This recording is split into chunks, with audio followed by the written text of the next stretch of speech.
Good afternoon. Thank you all for trekking up the stairs and coming up to this fabulous place. Perhaps start off by thanking, can you guys hear okay? Yeah. Perhaps by, well, certainly not perhaps, by thanking the Central School Project and Lori McKenna and all the little elves that put this place together and, have graciously donated the space. Well, in a way donated, and just provided all these good vibes for this poetry reading, honoring our sister and dearest friend, Carmen Megeath.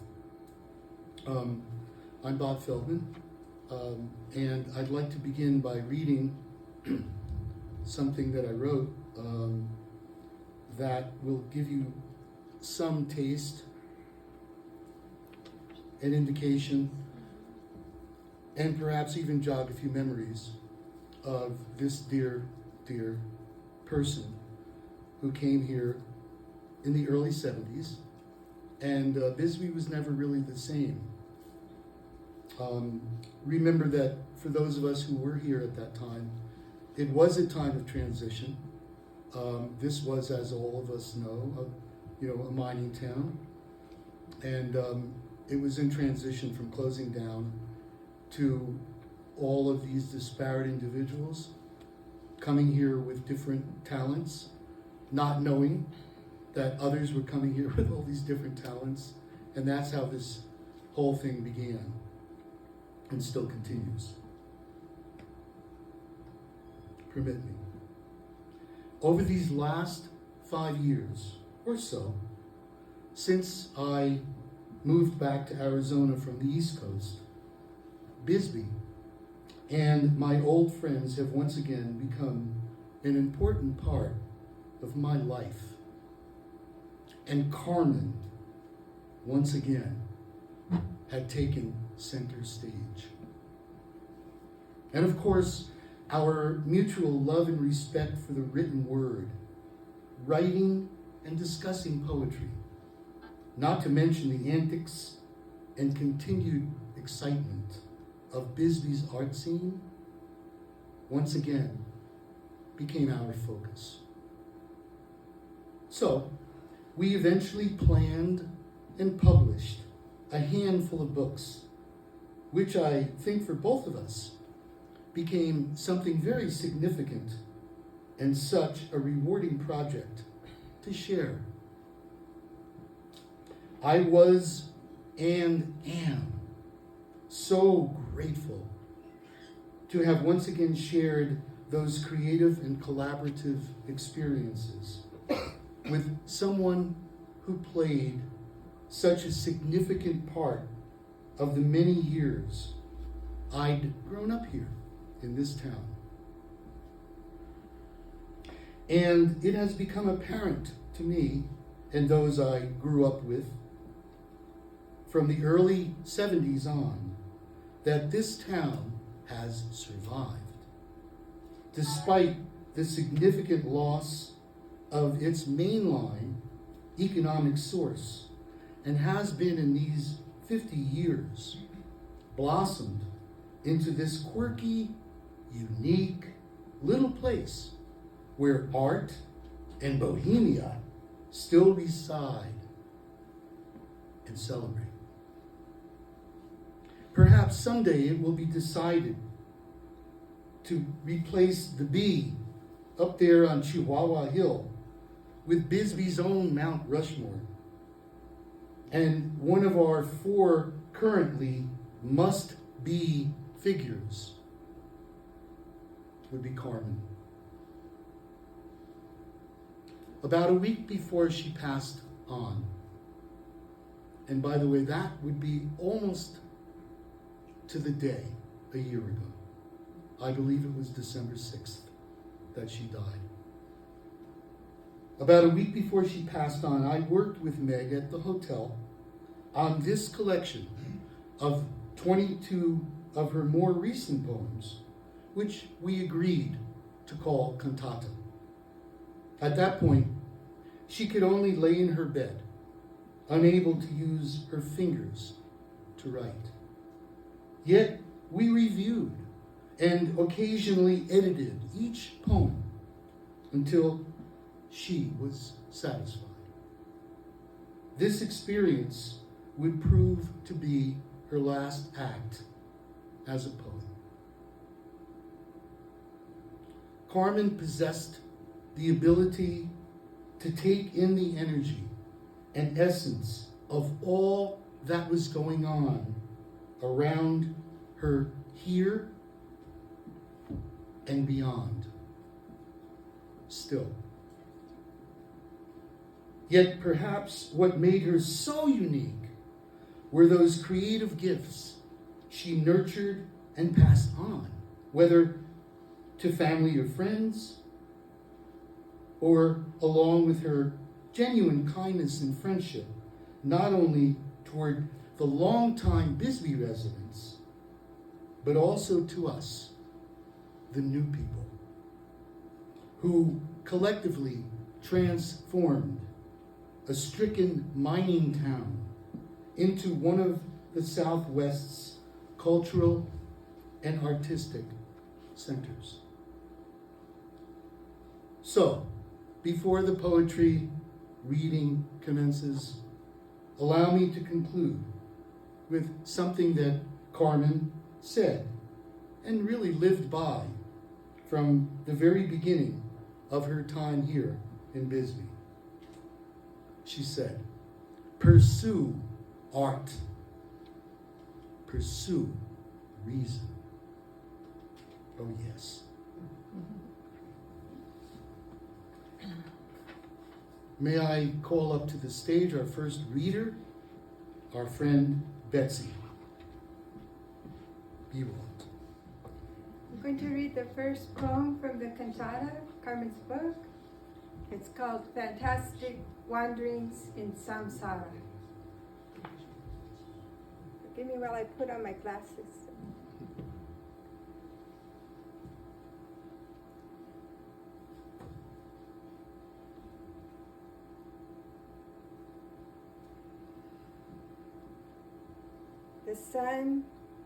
The sun sheds its heart for you, but you are lost in time, lost amid the landscapes of ridgeline, hawk, and stormy sky, where like the wind you fly on.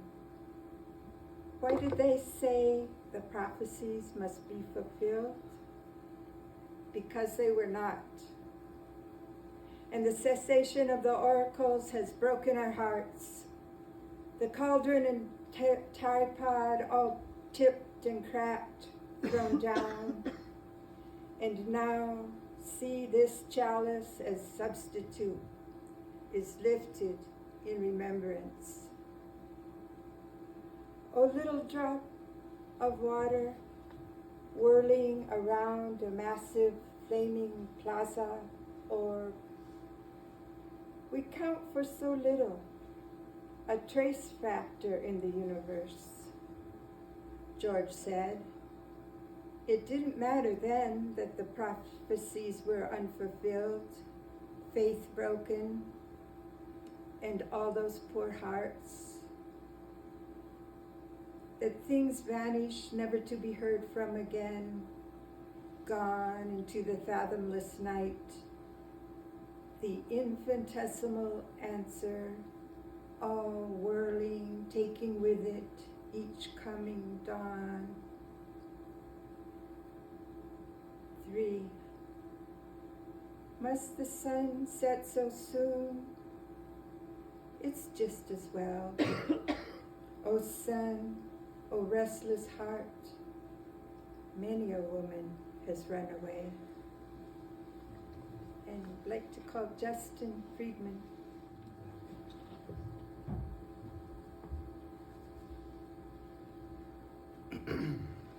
I'll fix it. The Desert for Gabrielle Giffords. Once upon a word, your blood and wound, the language of our despair. To the star-filled body of Vishnu's transparency, I praise your band of small white clouds, Vishnu. riding the south on the day of the slaughter. No sound of comfort, no God to care. Pearls of great price spilled in the air. Those clouds, riding the southern sky, and light like you've never seen.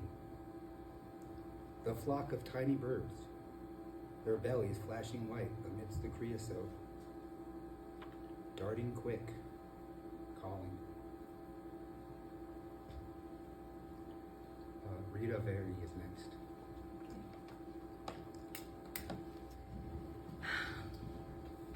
Good afternoon. I'm going to be reading Doorway. Can you read? Oh, there you go. Oh, little silver-streaked moth, fluttering so close to the candle's fluttering flame. Beautiful and perilous. The dream in night's eye. And we see it too. The night falling through the open windows, a night wind, a story we know well, arriving unannounced at the doorway where memory finds refuge. Deep within memory, in the long hallway of late autumn, there you stood, silent. You and a single star upon which I gazed through a darkened glass window. And then slowly, the company of the soon-to-be coming dawn, rising, golden, like a light. Okay, and Matt, I'm going to welcome Matt up for the next poem. Thank you. Everybody, well, I'm going to say one thing quick about Carmen is that when I met her, like in my mid-20s when I first moved to town, and she's one of the only people that ever heard my poems. And when she appreciated it or said anything, it's really important. There's only, I count on one hand, the people that really, you could just tell, and she'd like look forward to it, you know, if she wrote something. And is just really appreciate that about her. And it's always what I think about first when I think of her. So this one's called Golden. Golden, in a world that cannot be fixed, lost, vast like the full throat of the diapason, or simple as the ting of a golden bell. In memory, my windswept borderlands, the bare desert mountains of rock ridges and deep shadowed clefts, always there on the horizon, always near. My unerring, fixed as enwrapped, golden in emptiness, and my flame-colored cat dying among autumn leaves, golden on the ground, soft breath, light, golden. And that's for Tito, who is her cat. I'm Colleen Crowley, and I knew Carmen for 44 years. And I met her right after the most famous of all the Bisbee Poetry Festivals, the one where Drummond Hadley brought his 1979. gun. And people still remembered it. Justin was just saying, oh, the best poetry I ever heard was Drummond Hadley. Yep. So this poem is in memory of Drummond Hadley. Alchemical, the improbable, the chronicler of these parts is dead, buried on a mountain top. He is under the eye all watching, and the winds of ire, where the bird who brews its turquoise egg careens toward the future's victory, or the error of return, eternal return. Foreordained and unforeseen is the moment of our passing. Then, as a bell tolls, the silver hour and the river gleams golden, the bird who mounts the winds of ire soars, its gaze fixed upon a blue and vanishing world, a world then lost to sight, or even the memory thereof, in memory of Drummond Hadley. Okay, Mary Alice Budge is up. I miss my sister. We always had such wonderful talks with one another. She was a true intellect, wonderfully well-read, and her knowledge of opera music and classical music, she was always able to identify on the radio what piece was playing, who the composer was. And so, I miss her. And I know she's above, free of the pain of her body, and rejoicing. And I know she's here today, looking down on us and smiling. The poem I'm going to read is called Solitude. Let lesser lights go, this study in memory, this coming home to you, and nothing so much. The veil is thinning now, showers of golden leaves drop on the bricks in the patio. And there, your winter's transparent bones. Still, the sparrows keep their courses in chinaberry, quince, lilac, their shattering joy, their grand accompaniment to autumn, silhouettes on barren limbs, the darlings of shut-ins.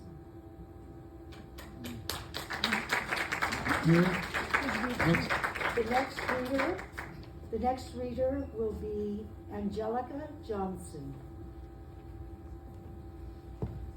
I just want to say that Carmen actually intimidated me. She often used words that I had to look up later. And so I think it's very fitting that I'm going to be reading this poem called Mayday because there were several phrases that I had to look up. And just in case you also don't know what these means, one of them is the de Sitter space, which is a mathematical physics, and it tells of a manifold of a higher dimension. And the other part is the Cauchy curve, which means infinitively divisible probability distribution, another physics term. Mm-hmm. So in order to understand the poem a bit better, I had to look that up. Mayday. Oh, and something was gathered in this world, where it already is. Then let glory be the password, and all hell break loose, and the world that serves its purpose as a holder of signs, where the light that cometh from afar arrives. Upon the de Sitter space, these calculations are correct, I tell you. The Cauchy curve of my intent to turn and to receive it all coming from that farthest place. Next, we're going to have Bob Feldman. Drummond Hadley, the first Bisbee Poetry Festival, as was referenced. We also had none other than, if you remember, 79, many of us do, Lawrence Ferlinghetti, and many other really great poets, but that was the first one in 79. Thanks for remembering that. This poem is appropriate because I think the painting, but this is a real Philadelphia hotel painting or poem, whichever you want to call it. The images were faint, as it were, but recognizable. A blue turtle speaking intimately to a child, who bends close to listen. A broken red pillar standing on a hill above the blue waters of a delicately sketched ocean cove. In the left corner, a sleeping lamb. More centrally, a woman in a wide hat and sheer veil, gazing serenely down upon a table scattered with glyphs. Another woman entering from the right, as if down an incline from eternity. Steps gracefully forward in a red hat and a long blue coat, her hands tucked into a red muff, and lingams adorning the edges. Oh, lingams, seemingly everywhere. And a wild bird, singing loudly. Oh, many birds. And a single note was held, suspended in air. So, it was winter, the end of the year. Candles flickered, and cats paced the blue floor at the edge of noticing. I sit at the border, and I have for a long time. A hand gesturing to an indifferent world. O world, like a violin playing a song of remembrance, like a bird watercolor blue charting away, where the night encloses us within its translucent shell, and we sleep under shining stars. On this plain, in this place where we have grown old.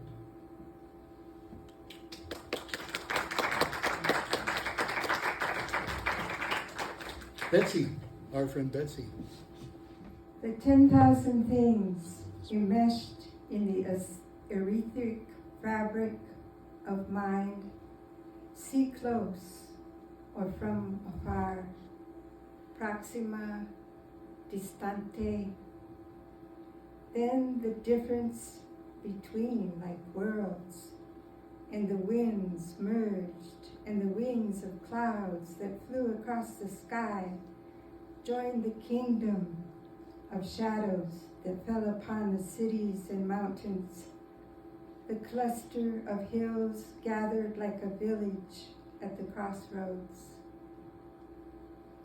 And so to go, proxima, distante, the wind again in the barren branches, yes, stripped of all, and sure it is. Oh, jolly the ride home, and loose at the moorings, where shines the child, the darling one, a step on the edge of light, awake and awash in her mantle of blue, the blue of turquoise, where pound the drums and sound the pipes, declaring end games.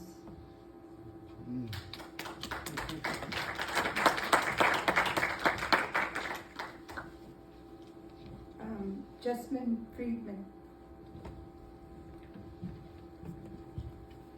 I'd like to give a little shout out to Bob and Shaz here for all the work they put into this. This is my son Shaz, and he's doing this because he's a good guy. He's also getting paid a lot of money. Aren't we all? Yes, I wasn't good at All right. Starlit Hills. The quickened starlit hills, where you place your emphasis, where the sore-trodden foot of earth receives her torment, her scarlet wounds bleeding in a time of promise, her solemn arc, the labor of black angels, hefting the sky, their whispers fading as you strain to hear them. Yeah. Next we have Rita Verri again. This poem is Ave Maristella. The desert and the wind in stormy agate skies, where a green heart is, and a gray dove calling in the barren branches. O bright lion of old, truth holds on light. And our next reader is Matt McClennan. Manjun swooned at the sight of Layla's foot, glimpsed through the tent door. As the wind caught the tent door, lifted it aside. Sacred that luminous foot, in the dust, lifted in the wind as if in dance, and the vine twined the pole in a saraband. So I saw the white swath and a black crow, the landscape and silence opened up. The far cliffs of the northlands, the gray skirts of the Berga, sweeping eastward, brushing the distant tops of great purple mesas. I'm Colleen Crowley, and I'm so glad I was after Matt, because one of Carmen's real passions was she did a series of poetry books, Blue Mountain Review, Poets of Cochise County, Arizona, and she really did enjoy and appreciate the poets of Cochise County, and you can see this in this book. Hopefully, I'm pretty sure the library has editions of this. So if you're ever in the library, check out Blue Mountain Review. Thank you. Okay. Now I'm going.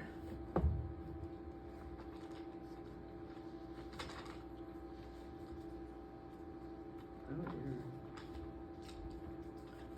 Dragon Years.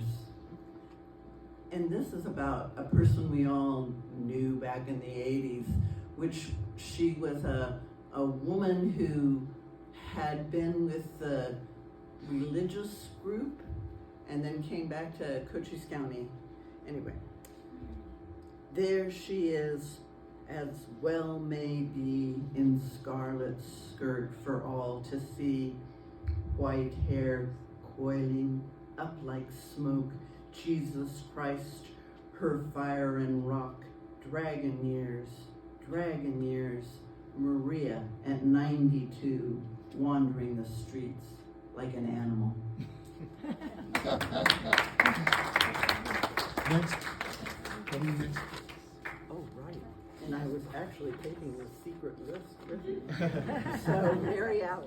This poem called "The River Were I a Changeling" is basically about the trip that Carmen and I took. I call her Meg. That was her nickname. But Meg and I took to southern Utah, and we stayed at a lodge by the Vermilion Cliffs. And then I took her down to the Colorado River. We were right on the bank. And I can remember putting up a big umbrella to shade her. And she had a chair that she just sat looking at the beautiful red cliffs in front of us and the beautiful Colorado River. And so this is a poem that she wrote. The river, were I a changeling. The soul overwhelms the world as the world overwhelms the soul at the river. In solitary light, the shadows, cities of mind, and all that went before.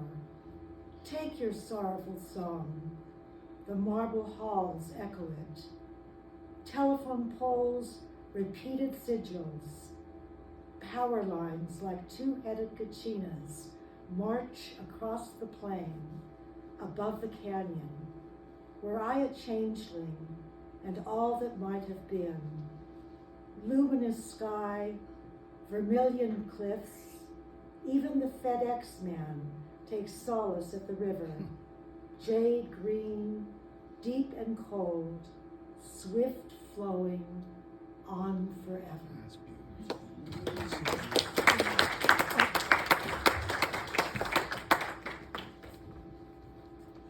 And the next person is Robert Feldman. I would like to just say, this is not a commercial thing, but I would like to say that Colleen brought all these wonderful books that Carmen was involved with, and her love of poetry. And we also brought Cantata, which is what these poems are from. There are 22 poems in the book. We are doing 15. So guess what? There's 7 other ones that probably your eyes would really enjoy for a just dessert after this poetry reading. So they are outside. They are available, and there's no profit making here. We are asking people to kick in $10, which is the cost of the publication and the printing, and that's it. And this is the last poem that will be read, and then I'm going to introduce a very special guest. Voices in the Night. Raise your hand if you remember Bill Roberts. Oh, there we go. Some people do. And so when I first saw this poem, I said to Meg, this feels like Bill Roberts' poem. And she looked at me and she said, that's extraordinary. It is. It does. And so those of us who loved and put up with Bill and all of that stuff and marveled over his genius, including Carmen, this has tinges, hues, perhaps, of Bill Roberts. Night, shining night. The spectral shift in the infinite order of things. The sense of those words. Wade, waded, like light. Glimpsed. As if the world was reaching out to reveal some portal of splendor. Golden flashed, azure blue, shining like the gates of Eden. And you, the only one, but never not the only one, to see it shining like the gates of Eden. This passage, long but quick the way, improbable now, inconceivable soon, self-held in silence and heavy with time. Voices in the Night.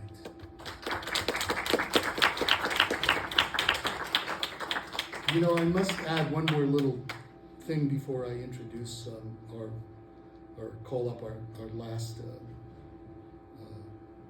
person. For those of us who grew up with Meg, possibly with the exception of Mary Alice and some of the family, and perhaps, also excluding our next guest, most of us knew Carmen as a sculptor. And of course, she worked with Alex on many of those gorgeous icons and various other things she did with her hands, of course, including the cantatas, which is how we named the book, based on the wonderful, wonderful cantatas that I think were started somewhere around 75 or 76, that Carmen and Friedman created along with Ray Friendly. And of course, Carmen was an amazing classical singer, and Shaney played piano, and they worked together and did these wonderful cantatas here for many years, actually. Yeah. But not many of us knew, were aware that in the secret shroud of some of the rooms, of the 40 rooms or whatever, of the hotel, Carmen would sneak off, right? And write. She would write this stuff. Really? And we would have many poetry readings, and it wasn't really until probably the teens, the 2000 teens, or maybe a little earlier, that people began to hear and read some of Carmen's poetry. But in the early days, none of us really thought of Carmen as one of the poets. And we did have a poetry collective. But not, all she did, though, was contribute to what we did, and I don't mean necessarily financially, but really support, and of course was one of the people, along with John Friedman and Peter Young, and a few others, who really were the strength and the energy behind the Bisbee Poetry Festivals that started in 1979. So Carmen was indelibly connected since the beginning with the poetry groups here in Bisbee, Arizona, even though she did it behind our backs. So, there you go. Finally, I'd like to introduce our last guest, and then after Alex has completed his whatever he's going to read, we invite all of you to partake in a little reception outside. We have wine and things and cheese and whatever, and probably some good conversation. So I would like to introduce to you a very significant human being. I'd like to introduce Alex Hay.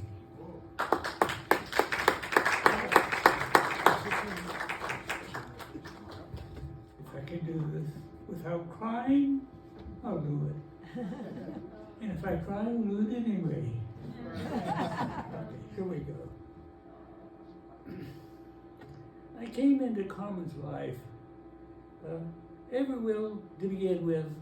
Every year I would travel to California to visit my very close dear friends, the Grimsteins, at their house with their family and babysit their children. And on one of my trips there, I mentioned Peter's name, and they were art people, as we all were art people in those days. And they said, "Oh, Peter, he lives in Bisbee, Arizona." I said, "Well, where's that?" He says, "That's a little town on the border." And I said, "Well, I drive on the border every year, coming out west to visit you people. So I've never seen Bisbee, I've never been to Bisbee."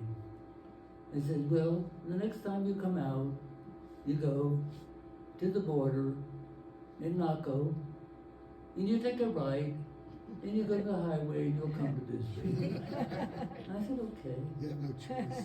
So the next time I came out, I did that, and I came out, and there I visited the little town of Bisbee.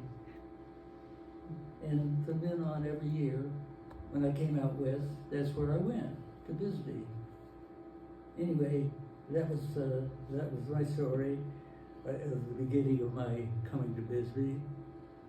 So every year after that, then I would come out, and Carmen in the meantime had taken what money that she and Peter had, or a great portion of it, and bought a blue van, which upset Bisbee and Peter a great deal.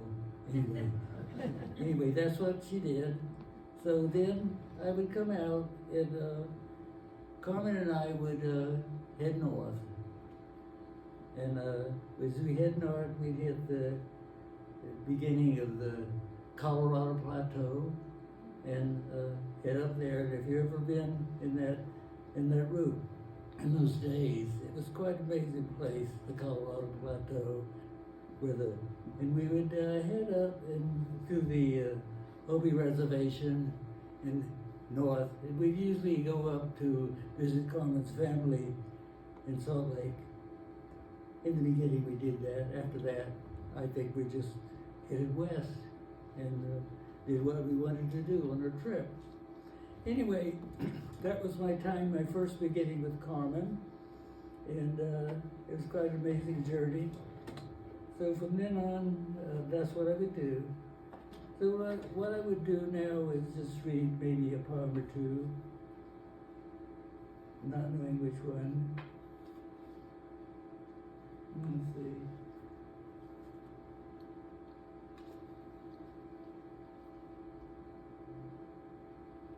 Okay, let's start with the first poem. the fantastic wanderings in Samsara.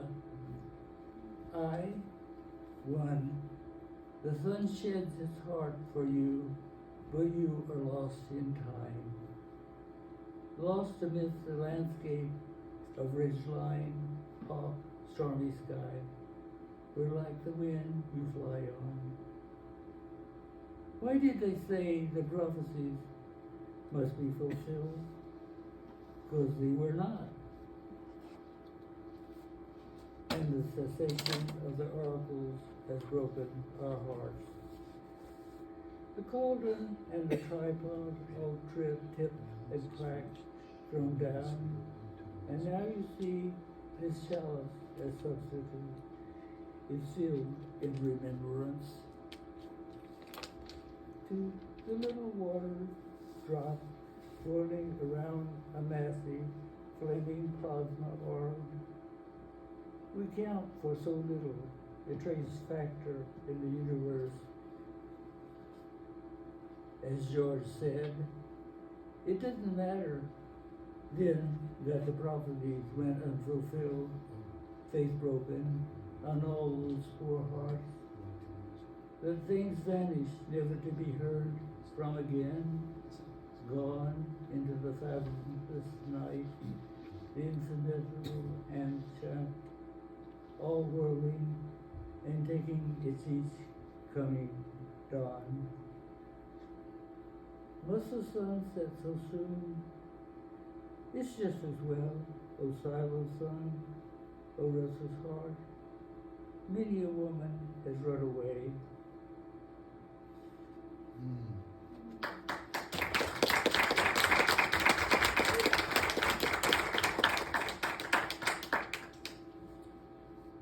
Aztec?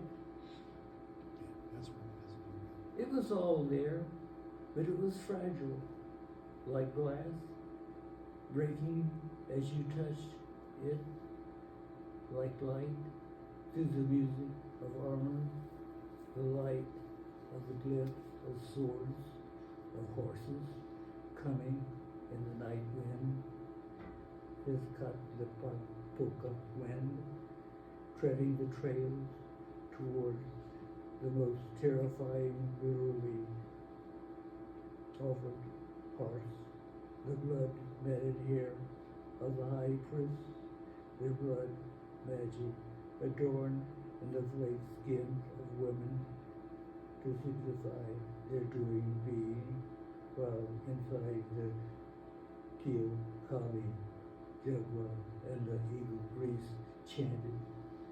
The new heads were placed upon the Spontly. Oh, November 8, 1519, Cortez first beheld the great city of Tenochtitlan.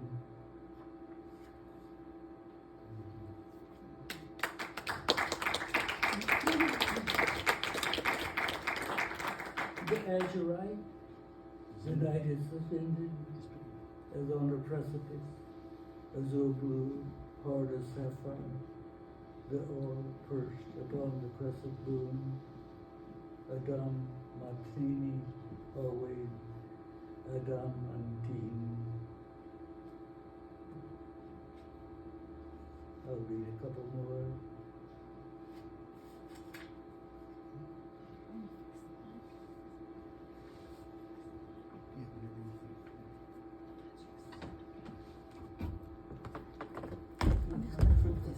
The story of how I came here. So just, no, because it's hard to hear you, so Okay. I'm sorry, I'm just trying to make it better. This is just a short That's better. biographical piece of how I came to be here. Alex Hay, back in the early 70s, while in LA, I met Hazel Young, Peter's mother, who suggested I checked out Bisbee on my way back to the East Coast. We knew each other in New York, but never had much to do with one another, because I was with the, as Peter referred to, the Mafia gang. And he was right. Anyway, I knew those people like Bob Rauschenberg and did those performance things we all did in New York at the time. It was a big, wonderful era in New York where we actually started performance. But anyway, that's another story. So here I'll read. Anyway, once we left Salt Lake City, we spent a great deal of time on the road visiting commune and reservations and the Four Corners as we eventually settled in Hurricane, usual, where it was suggested by our George. This is Peter's story about how he came to be at Bisbee. So George says, well, check out Bisbee. So that's how Peter and Carmen ended up in Bisbee. Anyway, John Justin's story. I always felt like one of her strays.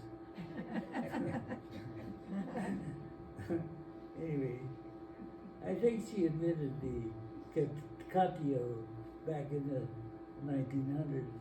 She built a house for her stray. It was perched impossibly on a towering top wall, almost blocking the narrow pathway that led to her living room. And you could find her in that room, no matter how many years had passed, a big, frail hug, a hearty welcome, an exclamation of how I've changed since the last time I stood on that spot. Whatever that's about, I don't know. Her voice was so warm. She sounded to me like an English aristocrat without the accent. Not formal, always proper. When those cats, plural, were around, there were always 20 at a time. She had an almost supernatural connection to them, completely feral. These mongrel strays flocked to her. Should you be foolish enough to approach them, you would be rewarded with a hissing, spitting bowl of fluid. She communed with them, and she loved them as sisters. Despite my sometimes ragged appearance, my coarseness didn't offend her refinement, regardless of the mess I've made of my life. Carmen never once turned me away when I knocked on that blue door in Bisbee.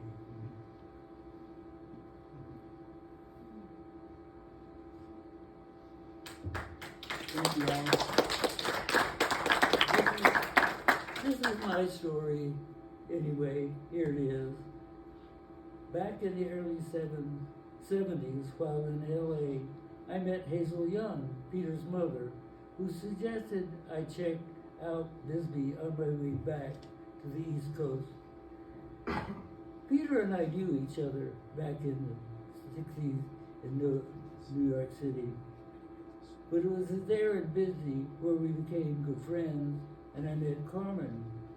During those first years at Philadelphia, her musical talents impressed me, particularly her singing.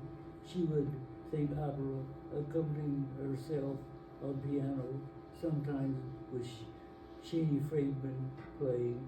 But it was her voice that we all found moving in Brisbane. She had a most beautiful voice. With such a small woman, such a huge voice. Just could fill that room to the maximum. Anyway, it was during this time that she and I began working together on the shrines, on her shrines, which were soon referred to as icons or altars. Carmen would first conceptualize and then describing what she wanted, and I would do the construction, usually in wood. Afterwards, she would placed these sculptures throughout the hotel, but was not interested in seeing them in galleries, and in the exception of shows at Kochi's Fine Art Gallery in Bisbee. We knew Carmen wrote poetry. She was extremely private and would sit alone for hours in her library and compose. I never read or heard her read her poems, but as the years went by, we traveled north together at least once a year to visit and explore the Four Corners, the reservation, particularly the Zuni in New Mexico. She did keep journals throughout her eyes only. Anyway, that was our stories. I would come out west once a year, and once I found out that Peter was in Bisbee, I would, instead of going to the West Coast, I would stop and come to Bisbee, and then eventually Carmen and I would start our journeys to the north, which I'll end my story on.